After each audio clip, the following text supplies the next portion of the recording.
Pemirsa, pemerintah Kabupaten Buleleng kembali melakukan mutasi pejabat Limkup Pemkab. Sebanyak 22 pejabat struktural dan pejabat fungsional alih utama dimutasi oleh Bupati Pas. Mutasi ini untuk penyegaran tugas di tubuh pemerintahan Buleleng.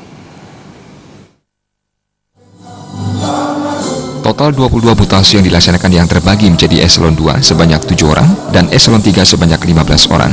Beberapa pejabat yang dimutasi itu diantaranya Sekretaris DPRD Kabupaten Buleleng, Dinas Koperasi dan UMKM, dan beberapa asisten pemerintahan serta kabak yang ada. Ditemui usai acara pelantikan dan pengambilan sumpah jabatan, Bupati Buleleng Putu Agus Suratnyana mengatakan mutasi ini dilakukan untuk penyegaran dan peningkatan kinerja dalam struktur organisasi Pemkab Buleleng. Selain itu, Bupati Suratnyana menegaskan mutasi ini merupakan hasil dari evaluasi kinerja yang sudah dilakukan, sehingga ada beberapa penilaian yang dianggap pantas untuk dilakukan pergeseran. Dalam hal ini, Bupati juga memerintahkan kepada jajarannya untuk mengevaluasi kembali kinerja tenaga kontrak yang ada di lingkungan dinas masing-masing. Karena sejauh ini banyak ditemukan pegawai kontrak yang tidak bekerja, namun mendapatkan gaji yang cukup besar.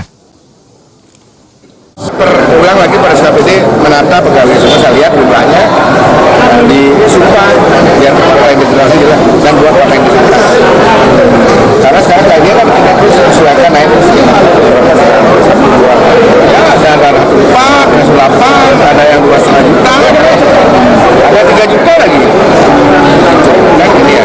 Jadi ya nanti udah nggak kerja, bikin basah lah ya gitu ya. Itu ada sekali. Cuma saya lihat harus ada kecocokan ya, kenaikan dengan kinerjanya. Ya, saya minta ada sumpah lah pelapisan. Kenapa ada sumpah? Ya, masuk itu aja. Dan nanti dia si sumpah itu. Ya. Sementara itu ditanya perihal kursi jabatan yang kosong, Bupati Suratnyana mengatakan akan melakukan penilaian selama 2 minggu dan akan memilih kepala dinas yang siap bekerja keras.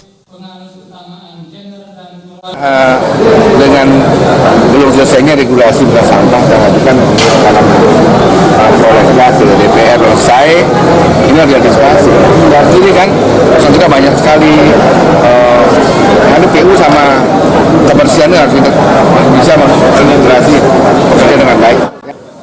Bupati yang akrab disapa Pas ini menambahkan akan ada mutasi lagi untuk eselon 4 dalam waktu dekat. Komang Yuda, Bali TV.